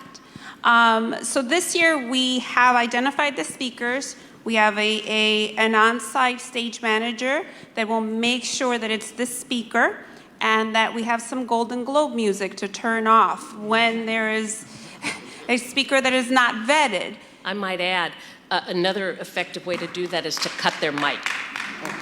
Right, except we've been labeled as silencing people. So we will play some music to start the next speaker, because it has happened with us for the past 2 years, where we said this person was not scheduled to speak what happened, and going back on hours of video, going back as to what happened, right? So we do vet speakers. We always have vetted speakers, and we have put a system in place so that that doesn't happen. Thank you. Thank you. Hello, I'm Annie. My question is for the rabbis in the crowd. I was curious, when I went to social work school was the first time that I was really identified as white, because I kind of always grew up thinking I was Jewish, right? And that we're marginalized as Jews, our bodies are unsafe as Jews, but we also, so many of us, especially of Eastern European descent, navigate the world with the privileges of white people. And I'm curious what the Jewish community can be doing better to address white fragility, because I think it's really hard to be an ally to progressive causes if we don't really understand those dynamics within ourselves and our communities. Thank you. I'm with you. I grew up in Memphis, Tennessee. I was never white. I was Jewish. And Jews and blacks were in the same category. The Klan marched down the streets of Memphis, Tennessee when I was growing up with signs just as much against the, African-American community as they were against the Jewish community. And so it's a revelation, frankly, that all of a sudden I'm perceived as a white woman. And so I think that we also have to understand, and I want to say this, the Jewish community isn't just white. I think it's really important for us to state this here, that in our congregation, we have a tremendous number of Jews of color, of all colors. So I think part of that has to be education and discussion in terms of the other people that we're in coalition with. And I think there's a part of an education that has to happen with our coalition and ally partners about who we are and the kind of community that we are and the diversity of our community that we are. And I think we have to speak up as Jews, because our experience of oppression and as we're seeing, not just anti-Semitism, not just as we heard from the right, but this growing anti-Semitism on the left in progressive circles, which is what we're here at Zioness to stand up against, right, and to speak proudly about. And that is that we have to be able to educate, and we have to be able to articulate the ways in which our Jewishness is not just about being part of a white capitalist society, but being part of understanding our roots and where we came from.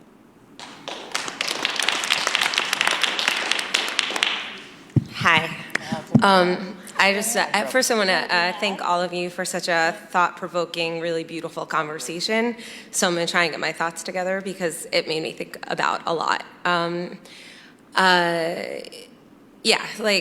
Just off the last question, it's so important to understand each other's struggles and to affirm our differences and to raise each other up. I do worry sometimes when we use it as a tool to separate and divide each other beyond the truly important things that are also who we are and what we think and what we represent. So I'm not just like I walk into a room and prejudge. I guess on my father's side, going back, I don't know for how long, he was in Iraq. His family is an Iraqi Jew.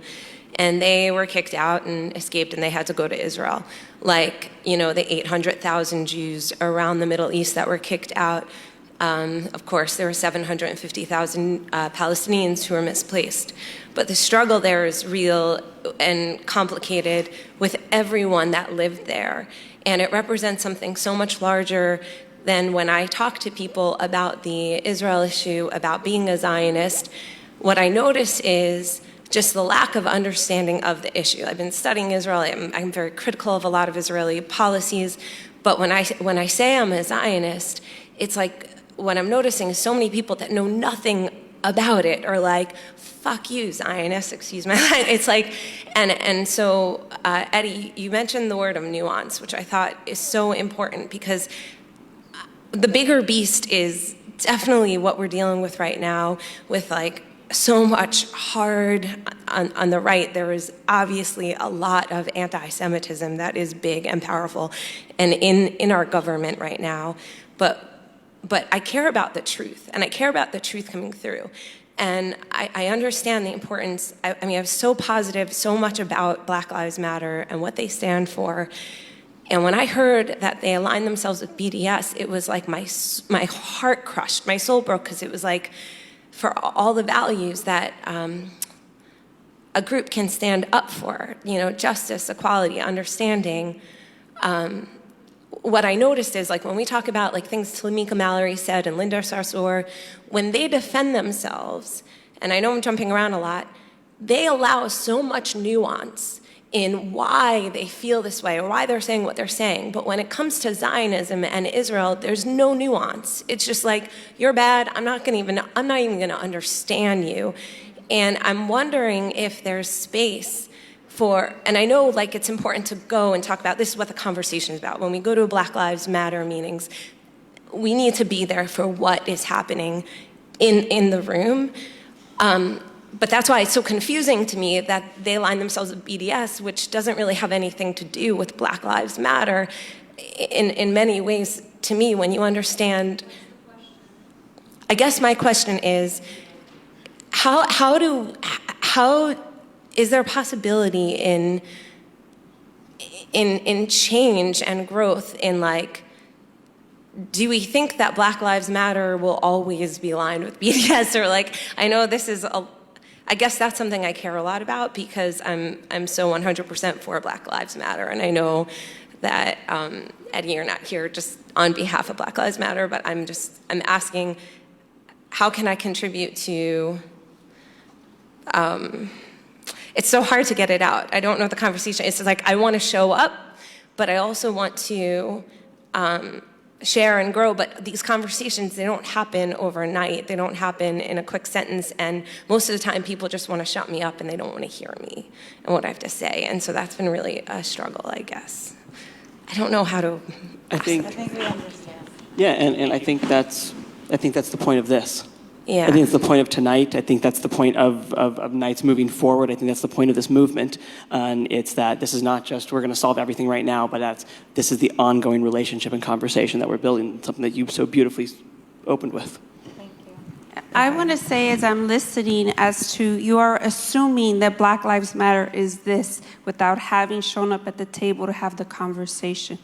So they are assuming that Zionist is this without being at the table. So I think if we are to really be allies, let's show up at the table with a clean slate. Definitely. You can do it with Zioness. Yeah. Just one quick point. I teach a lot about individuals of faith who have changed the world, and they all share one fundamental attribute, which was they were all optimists. You can't change the world if you don't think the world can change, and that's true. And I don't think you can be a progressive without being an optimist. And I think many of the politics we fall into is this grievance-oriented politics that isn't very optimistic. You're organizing against something as opposed to organizing for something. And one of the reasons why I like Zioness so much is that it's not so much organizing against anyone in particular.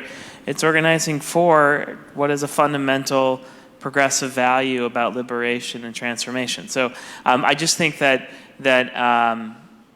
you know, the sad part is that there's a lot of fighting, but the great part is that there's always opportunities for growth. So I would say to the conversation around BDS, right? I would refer to the Angela Davis response, right? Angela Davis says that the BDS movement for her is a nonviolent movement that correlates human rights, but she is not anti-Semitic, right? Then the question is, and how do we have the conversation around how can you support something and not be totally against, right? So for instance, for me, when I look at BDS, I relate it to the life my father and grandfather grew up in the South, right? My father and grandfather grew up in a world where my dad never went to school with a white person ever in his life, right? Because he wasn't allowed to go to school with a white person in his life, right? But he still was optimistic that America can be great and beautiful, and knows that he does not understand everything about white culture. I mean, literally, he did it, right? And so I would say in this conversation, when people have a particular stance, I think what Rabbi Noah is talking about is like, we gotta have the conversation, we gotta show up, and we gotta have optimism that we are becoming something new, right? And so when we become something new, for me, yeah, I can understand BDS, right? I can understand, South Africa relationships. I can understand what it looks like, but that does not mean that I am totally against the state of Israel, right? And so that's the conversation. And so then, because we are so polarized, I think we're not even willing to have the nuanced conversation. Right. And so I think that's the conversation that we eventually have to evolve to have, but that right now we are not there yet. Yeah, but and that actually raises a really good point, because of course it's not anti-Semitic to be critical of the government or to stand by certain policies, even certain boycotts. I guess the boycott, divestment, and sanction of all Jewish businesses, which is, a big part of Israel, and also a lot of the comparison with like South Africa. Using the word apartheid is incredibly anti-Semitic because it's far from it. Like, which, when people, and I know that's not necessarily what you're doing, but anyway, it's just the conversation. I'd like to add something to this, and Reverend, we don't know each other at all. I've been a rabbi in town for more than 30 years. And I've done a lot of intersectional work and work with some of your older African-American brothers and sisters. But I would say fundamentally, there has been a lack of willingness to engage in honest dialogue with the Jewish community around these issues. And I would challenge you to begin conversations around some of these issues. Reverend Barber, who I know well, has no problem coming to ask for help from Reform rabbis to work on people's campaign, and to wherever you want to show up, that Reform rabbis show up for Moral Mondays, whether in North Carolina or here. But if we want to go deeper in our relationship, we have to have a conversation that BDS has nothing to do with South Africa, that boycott, divestment, and sanction movement harms not only Israelis, but harms Palestinians because of the way the economics of Israel and Palestine are interwoven, and that there is a fundamental lack of understanding about the economic realities of Israel and Palestine. And as someone who is a Zionist and who wants what's best for Israel, but as someone who also believes that Palestinians ought to have their own country as well, we have to have an honest discussion about what that economic reality is. So I would hope that maybe from tonight, one of the things that we might all do together is sit down and have a conversation about how we can strengthen our bonds between one another, and strengthen our bonds of understanding for what are the realities on the ground, and how to really create nonviolent change in a part of the world where there is coexistence. Which is the language that we use. But it's not enough to say that Angela Davis suggests that BDS is a nonviolent protest for Israel. It's just not enough to say that, and it's not enough to identify that Black Lives Matter has cast their lot with identifying as Palestinians as the people of color of the Middle East, when that's just another one of a fallacy put forward by those who want to completely destroy the state of Israel. And so with due respect to you, I would hope that we could sit down and have some coffee together or tea or whatever and go deeper on these issues. I just thank you for wording that so much better than I I did. I guess my whole question was that it's important to have the conversation, but it's hard when we don't have the honest conversation. And I felt like there's been so much honesty left out of these conversations in these hard spaces where I've tried to have the conversation because of all the prejudgments, and I hope that we could just get past that. Hi, I'm Chloe Levion, and I was wondering if I could get your advice on how to combat or deal with anti-Semitism and anti-Zionism on college campuses. I'm just going to leave it as that.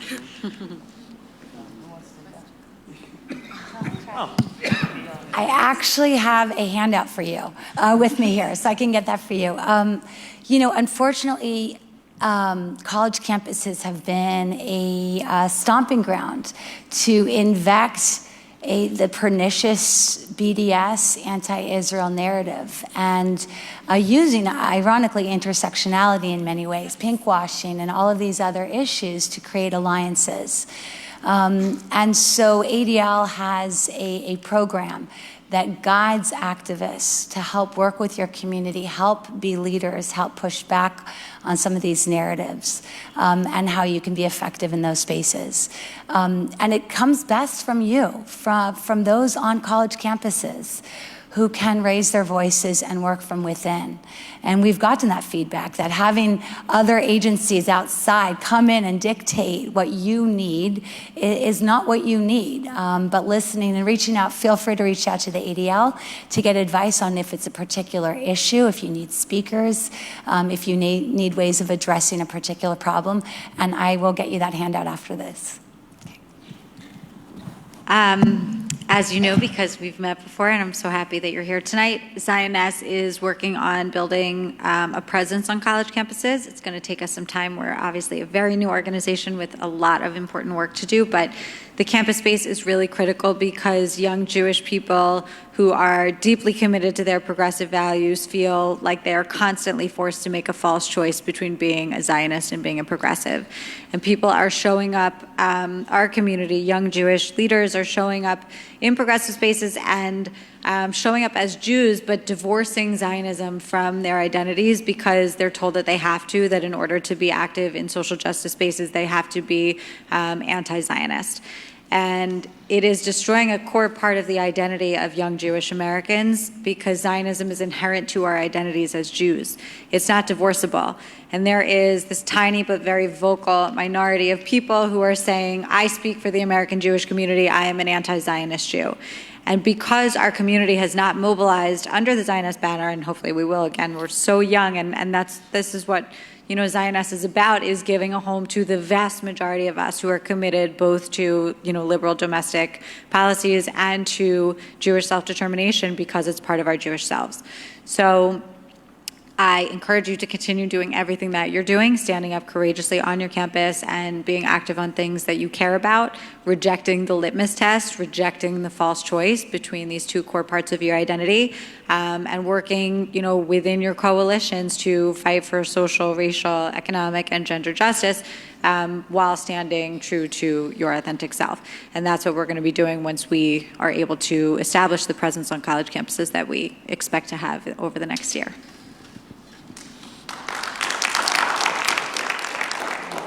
Hello. I really liked Rabbi Egger's lecture a lot. I wanted to ask, is it enough to just talk about this? Does it really do enough? If I go to a protest, am I really making a difference? Because it sometimes doesn't feel that way. Right, except we wouldn't be having this conversation if it wasn't for a protest. True. Right, but where are we going to go from here? Wherever you want to go. Realistically. Everywhere. So for me, although I started with Women's March as a protest, I thought I was going to go home and be done, right? I've got my businesses to run. I've got 2 small kids. Except the past 2 years, I started registering voters. I started civic engagement in schools that had no civic engagement. It is what you want it to be. You can plug into Zionist organization. And the goal of the protest isn't for you to just come out and march. It is to find your authentic voice and plug into organizations that have your values.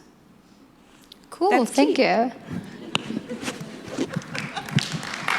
Can I just add one thing? I just want to add one thing. A good friend of mine was involved in student government at Berkeley, and when he was younger, and helped to fight anti-Semitism on campus, and by doing so, helped staging sort of teach-ins and protests and things like that.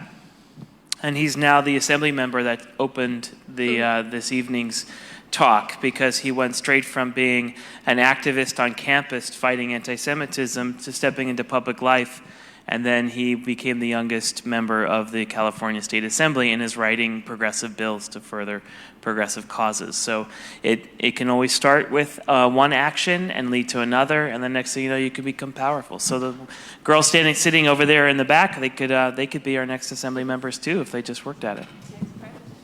Ex-president. So my name is Ariel. I'm a proud Iranian-American Jew, born and raised here in Los Angeles. I just graduated from UCLA in June, and now I actually worked on Assemblymember Gabriel's campaign and now working in a public policy think tank. And more than anything, I want to thank you all for making the time to come out tonight and for sharing your stories. I'm going to do a little bit of an untraditional question here, but when I first started at UCLA, it was very difficult to be a Jewish student in progressive spaces and a Zionist student in progressive spaces. I was one of the 2 students who was literally kicked out and told to leave from the Students of Color Conference at UC Berkeley in 2016. And yet we went back the next year because it was important for us to have a presence there and to really disrupt this cycle of disengagement and disenfranchisement that has really plagued our community.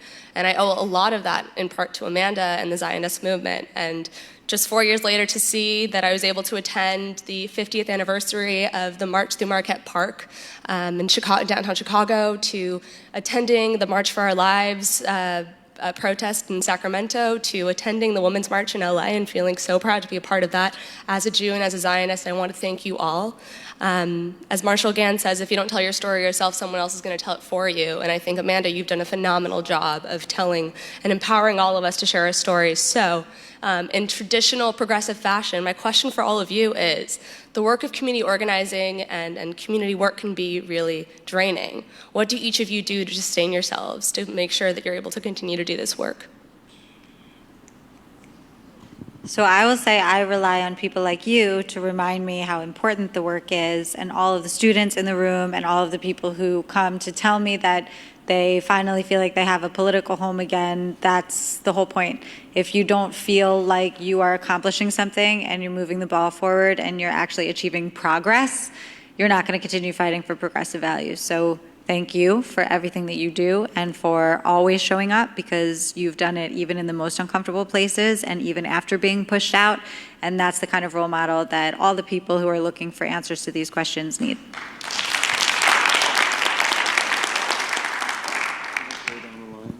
I will say that it's draining. Honestly, it is. Because if you look at all the issues, even just in LA, locally, and then state and national, we're in deep shit. But excuse my language. But it is important to take time off. Through all the phone calls today, I turned off my phone. It was my kid's 9th birthday party. I had 40 kids over my house. I did not respond to a voicemail. I did not respond to an email, but I got my nails done. So making sure you can take care of yourself. You can't take care of others unless you take care of yourself first. So keep that in mind. I think really, first of all, thank you for your courage. Yeah, I know you shrug it off, but I want to just say to you, you didn't have to go back. That was really painful, and you still bear the scars and wounds of those times. So I really, first of all, want to just thank you for your continued commitment. And we all bear scars and wounds from our activism, and how we take care of them is really important. So for me, you have to laugh. You have to find people you can laugh with, because the world is a very serious place and we are in deep shit, to quote my friend here. And so we have to also find friends we can laugh with. That's the first thing. The second thing, and I'm a rabbi, so I'm going to give you a rabbinic answer. My spirituality and my Judaism grounds me in every step of the way. And for me, in part, that's prayer and meditation, but it's also Torah study. Because when I, as it says, turn it over and over, for everything was contained within it, hafochba, hafochba. So I can continue to find the ground of my being upon which I stand, and upon the principles, the Jewish principles, which continue to fuel my work. And so you have to know what your Jewish mission statement is. What's the verse in Torah that will continue to propel you forward, no matter the scars that come our way? And third, you have to find community. You have to find a sacred community, a Jewish community, a friendship community, a family community that will continue to love you with all of your woundedness and to sustain you all the days of your life. And part of that community becomes your activist friends that you meet along the way, like Reverend Eddie and like Emiliana, the people that you march with over and over again and that you show up with at their meetings and you sing in the back of church with, even though it's not your song. But you learn it and you own it. That is what sustains you, so that when the next battle comes, you can turn to one another and you can say, I need help, and you can say, how can I be of assistance and how can I help? And I think those three things together will take you on a long journey, on a long arc of tikkun olam, of changing the world that we have.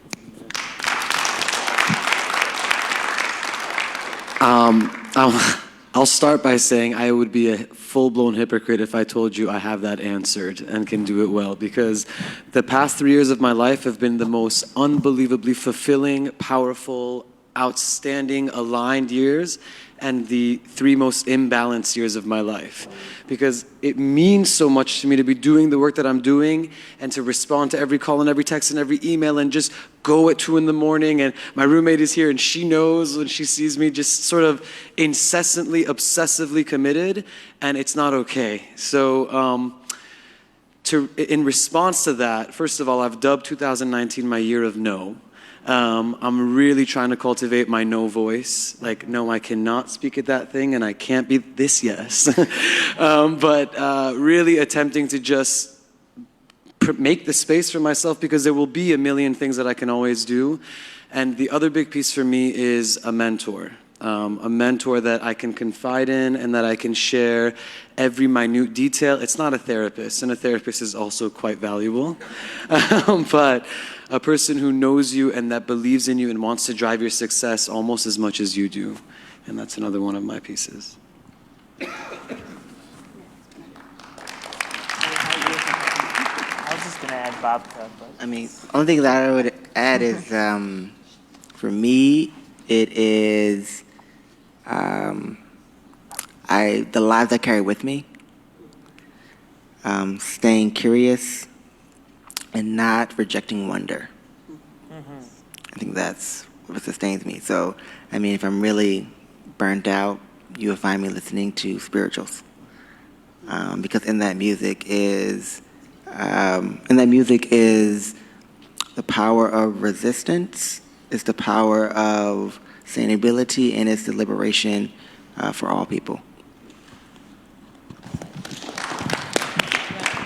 You can't forget the babka. Seriously, you gotta indulge on something that's just for you. Babka, or rugalach, or pick your thing, whatever your thing is. Vodka Tadik, also. whatever it is. Tequila, preferably. Tequila. Liquor is not. So as someone who's monitored the underbelly of our society for 18 years, I see a lot of darkness. And yet, people always ask, you have a smile on your face, or you tend to be positive. And I actually think that after every awful incident, after every time in which we're scarred, there is some light that comes at the end. There is something that we can see, whether or not going back to Charlottesville, where you saw the communal response with, people protest around the country to raise their voices and they rallied. They did. But it starts this movement. It starts a momentum. You know, the tech industries responded, law enforcement responded, advocacy groups responded. And I think that, to me, is positive. After Tree of Life, you had Muslim groups who came together and raised $200,000 for the Pittsburgh community. You had, you know, which is an awesome, beautiful thing. So I look at these silver linings of ways in which we can respond in the face of tragedy. And that motivates me. And I'll just say, I take Shabbat, however you define it. I surround myself with family, however you define it. And I take the work I do seriously, but I try not to take myself seriously. So we have to, unfortunately, that had to be the last question. We're late and we have to respect everyone's schedules, and it's Sunday night. I just want to talk for a moment about the Women's March and how grateful we are as the Zioness community for leaders like Emiliana. Because she's right, this conversation would not be happening without it, without her leadership specifically, without all of the leaders all over the country on the local level, although it's almost ridiculous to call Los Angeles local. The work that Emiliana is doing is huge. It is groundbreaking for women. And we want to work as hard as we can to maintain the integrity of this movement. And we want to drive the anti-Semitism out from within, and we can't do that without real leaders like Emiliana. And we can't do it by staying home. And we can't advance the movement by staying home. When we cede the space, bigotry wins. And when we show up, we can bring the light, and we can bring a better understanding, and we can build stronger relationships. And we can disagree on some things, and that's totally okay. But we have to be showing up for each other, and we have to be showing up behind real leaders when they're standing with us. We don't have the luxury of allowing the feminist movement to crumble. It's too important, and it's too important that we be a part of it, because we, Zionist Jews, are the founders of the feminist movement. We have been on the forefront of that space and every progressive space since their inception. And it's very, very important that we show up now and lead, because without that, without our community participating, our absence is part of the story. The story that is happening around the Women's March right now, especially in DC, is that it's an anti-Semitic space. And that is a gift to those who want to destroy the feminist movement. That is a gift to the Trump administration. That is a gift to all the people that want to divide the left. So when we find the right leaders and the people who are willing to stand beside us, we have to show up. And that's why Zioness is encouraging all of you so wholeheartedly to march, not in DC, but here for sure. We have posters outside, Zioness posters. If you join the Zioness Los Angeles Facebook group, it's LA Zionesses. You'll see all the details of organizing. I know Ariel will be there, Amir will be there. We have amazing leaders here in LA, a huge Zioness community and contingent, and we will be marching very proudly. And I'll tell you also that in our activism with Zioness, we've seen how totally empowering and inspiring it can be when we show up together and under the Zioness banner. Of course, the outcome of showing up together is that we are unified and that we can amplify the voice of the vast majority of American Jews as one. And that's obviously a very important strategic goal. But more importantly, when you are in that space, you feel at home. You feel like you are able to participate in a movement that matters to you. You feel like you're showing up alongside friends and colleagues who understand you and support you and where you feel safe. So for anyone who's had questions about how to handle what's going on at the Women's March, and I know we've all had questions over the last couple of years, we hope you have an answer. You have to show up. You have to stand by Emiliana. You cannot cede the women's movement. We have too much to do, and we hope you'll join us and march with Zioness. So this, for me, has been so cathartic. I feel so emotional about this conversation, about the questions, about everyone who showed up to participate, everyone who's watching online. And I know it wasn't easy. For some of you, it was a lot harder than for others. But for all of us, this whole thing has been a challenge. And it takes courage every day. You're all showing courage in your work. And I want to be here for all of you in everything that you're doing. I hope you'll be there for Zioness also. But you have. I mean, This is what solidarity looks like, and I hope that we can continue these conversations long beyond tonight. This is a beginning for Zioness and for a lot of us in terms of relationship building, and the questions really illustrated how important the beginning of the conversation is. I can't wait to see where the conversations go. Thank you.